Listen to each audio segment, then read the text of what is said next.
मिस्र का बादशाह फ़िरौन अपने गुरूर में कहता था, मैं तुम्हारा सबसे बड़ा रब हूँ। इसका दिल तकब्बुर से भरा हुआ था और इसकी बादशाहत जुल्म की बुनियाद पर खड़ी थी। एक दिन इसके दरबार में एक नजूमी आया। नजूमी ने लरजती हुई आवाज़ में कहा, ए फ़िरौन, बनी इसराइल में एक लड़का पैदा होने वाला है जो तेरी बादशाहत का खात्मा कर देगा। ये सुनकर फ़िरौन का चेहरा गुस्से से सुर्ख हो गया। इसने हुक्म दे दिया, बनी इसराइल में पैदा होने वाला हर लड़का कत्ल कर दिया जाए।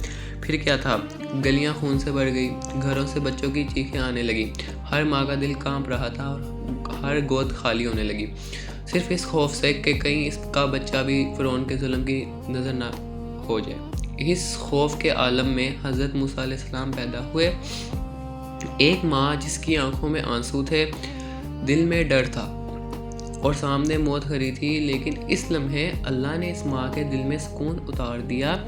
अल्लाह का हुक्म आया, इस बच्चे को संदूक में रखो और दरिया के हवाले कर दो, हम इसे तुम्हें वापस लौटा देंगे। सोचो, कौन सी माँ अपने बच्चे को पानी के सुपुर्द करती है, लेकिन जब साथ अल्लाह हो तो माँ का दिल भी मान जाता है।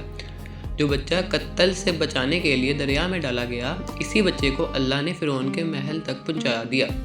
जिस बच्चे को मारने के हुक्म दिए गए थे, वही बच्चा जो दुश्मन के घर में परवरिश पा गया। हज़रत मूसा अलैहिस्सलाम जवान हुए और फिर अल्लाह ने इन्हें नबूवत अता की। अल्लाह ने फरमाया, फ़िरौन के पास जाओ और इससे हक़ का पैगाम दो। पैगाम बिल्कुल साफ था, खुदाई छोड़ दो और अल्लाह के बंदों को आज़ाद कर दो। फ़िरौन हंसा और गुरूर से बोला, मैं ही तुम्हारा रब हूँ, मैं इस मुल्क का बादशाह हूँ। अल्लाह ने अपनी कुदरत के निशान दिखाए। असा जिंदा सांप बन गया और मूसा अलैहिस्सलाम का हाथ चमकती हुई रोशनी बन गया। फिर भी फ़िरौन ना माना तो अल्लाह के अजाब आए, तूफ़ान, टिड्डियाँ और खून। आखिरकार अल्लाह का हुक्म आया, मूसा, ईमान वालों को लेकर रात की तारीकी में निकल जाओ। सामने समुंदर था, पीछे फ़िरौन अपनी फ़ौज के साथ। मूसा अलैहिस्सलाम ने असा ज़मीन पर मारा और अल्लाह के हुक्म से समुंदर दो हिस्सों में फट गया। बनी इसराइल सलामती से समुंदर पार कर गए। ये मंजर देखकर फ़िरौन का गुरूर और बढ़ गया।